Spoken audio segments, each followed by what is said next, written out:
Okay, so as you've seen from the previous slides, we've removed the KVM from the Jaguar 2014 XF, removed it from the rear quarter, and now we've got the KVM out on the bench. We've taken this module out, taken the PCB out of the casing, and attached our KVM interface to the board.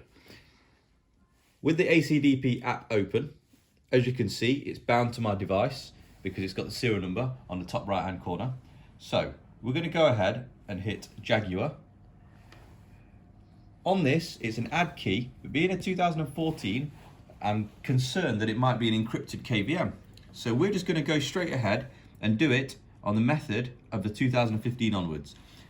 The reason this says 2015 onwards, and this says up to 2015, generally speaking, you can add via OBD up to around 1415. However, as a precaution, I tend to just use the 2015 onwards method, which is basically on the bench. So if you look at it like this, that's on the bench, that's OBD. So we're on the bench, and I'm going to select this. It's an emo function. Now it will load onto the next screen. So there we have, that's the type of MCU. Now there is always a help screen on the right hand side, and this gives you the locations of KVMs. It also tells you how to connect. That's an Evoke on there, different vehicle, but it does show you a few images for helping, and obviously it's got the type of MCU there as well, the KVM chip model. So I'm just going to go back out of there and hit that type of MCU, which is the only one anyway. You can go through manual procedure, which is then doing the steps one by one. There's some really good functions such as the KVM module unlock. So if somebody else has previously gone to the vehicle, connected OBD, it's locked the module, you can unlock it that way. Various other functions. So if we go to add key mode auto, I'm just going to hit help. Now this help, it shows you all the components required and where to connect. So obviously I've gone ahead and already connected, but you would go to this menu if you've not done it before, and you'd see the location of where to connect, as you can see on the KVM on this side. You then see where you put your connecting screw to hold the adapter in place. It gives you quite straightforward instructions, and that's what your end result will be. Now a lot of customers question why this is a PCB and this is not a PCB. Obviously it's slightly different. That's the old version that's on the photo. This is the new version of the OBP ICP connector, but it's exactly the same thing. Also, you have the old style bafki adapter. This is the new style, which is in its own little casing, whereas the old style has a cable, but they do exactly the same thing.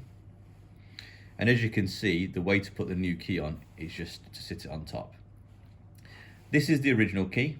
This is the new key. This is the new key available from Autowave, part number AUT RK0036. So I'll come back out of the help menu and I'm going to go to add key auto mode. This is now communicating with the server to ensure that the connection is solid, that you're connected to your ACDP device and you've got a solid internet connection. So we'll go through to the next menu. As you can see, I've got a stable voltage of 12 volt because I have a 12 volt adapter connected to my ACDP device, which is the one that's supplied with the basic kit. Okay, so we'll go back to add key mode, which is the auto mode. Okay, so we get the message now. It prompts us to prepare the OBP adapter and the ICP adapter, which is this one, the KVM interface board, the KVM module, and also the bafki adapter and the blank key. So we have all of this, gives you basic steps. It also advises you not to power off the device during the adding key, otherwise it will cause a problem. So it's imperative that you have a stable power supply. If I hit OK, we've already seen from a previous help menu how to connect the interface board onto the actual KVM module PCB. So we've already done that, as you can see here. And we're going to just let the software detect the pins. Now this is where you will see if the board is connected to the PCB of the KVM module correctly.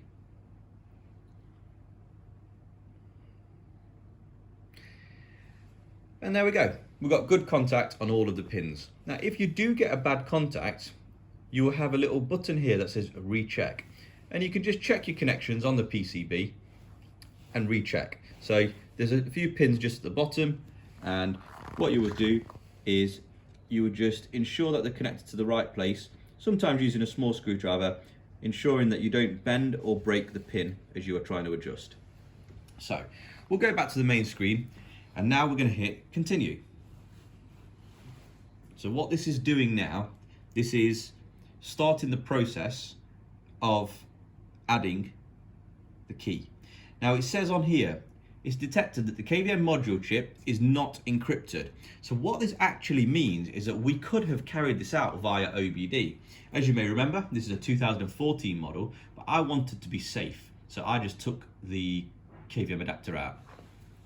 And obviously then we wouldn't have a video otherwise. So now we're reading the P-flash data. Very important that you don't stop halfway through this process. It's also important to ensure that you've got a stable internet connection. There is no doubt that this is better in a fixed location. However, you can use it on the road. It is absolutely fine if you've got a solid internet connection. 99.9% of failures are down to internet.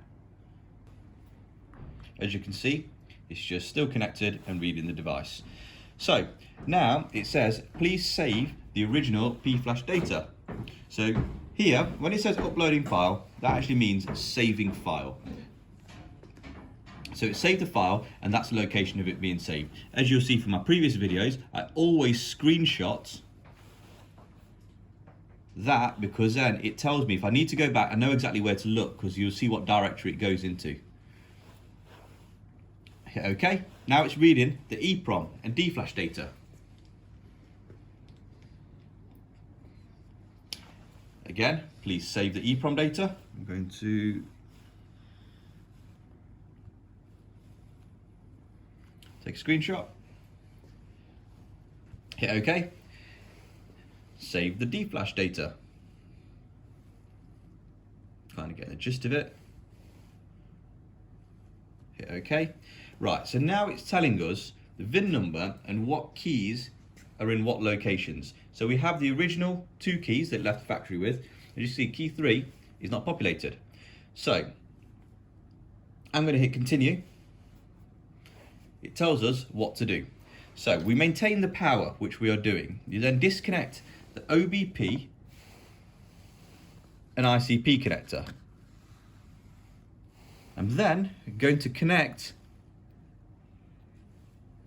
the bafki adapter. As you can see, it's very clear instructions of what to do. All you have to do is follow the steps. Place the programming key directly on the bafki adapter. So my new key, I'm now going to put directly on. It's now reading the key information. It gives me the ID of the current key, which is on the bafki adapter, and that's the transponder ID. I hit OK. Now it's asking me which slot to put the key into. I'm going to go ahead and put it into slot 3. There are various theories on where you should be putting keys. I'm going to do it on key 3.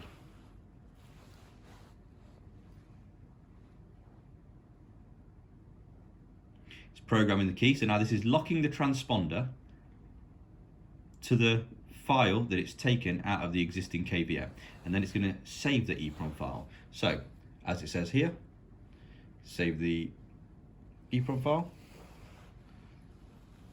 Again, I'm going to screenshot that.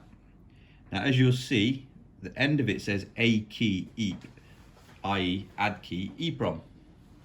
So I hit OK, saving the D-flash.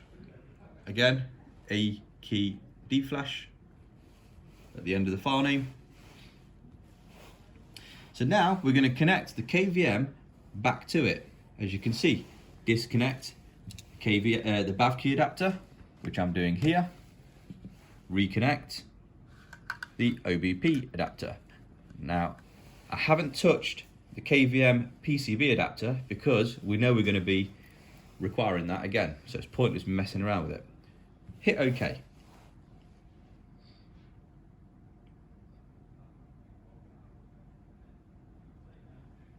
Again, it's detecting the pins, just in case they've been disturbed in between the process of us connecting the bafki adapter. And there we go, it hasn't. We hit continue.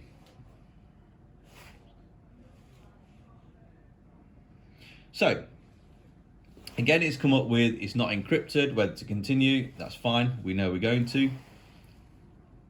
And there we have key 3 with the ID that it had previously read is now on the screen. So we hit continue. It's writing that data now that we had previously saved with the new key information onto the KVM. So using the adapter, obviously it's writing it on. And now, as you'll see on the screen, we've got adding the key complete. Please install the KVM module to the car and confirm that the new key can be used normally. So this is now procedure complete of adding the key on keyless function to the vehicle. So this key will now function as a keyless key. I will hit OK. It's just giving me a log file. Again, I'm going to save it as we always do. Hit OK, and the job is now done for adding this as a keyless key to the vehicle. So now I'm just going to disconnect the KVM adapter carefully and put it back into the chassis of the put it back into the casing for the KVM. Very careful to keep your pins in good condition, because obviously you are taking it on and off of boards.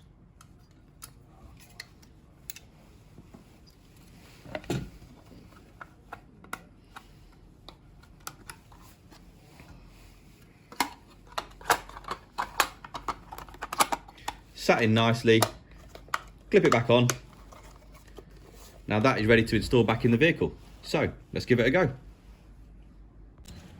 So as you'll see, we have our 2 keys here with the vehicle. The KVM, as you've seen from the previous slides, has been installed back into the vehicle.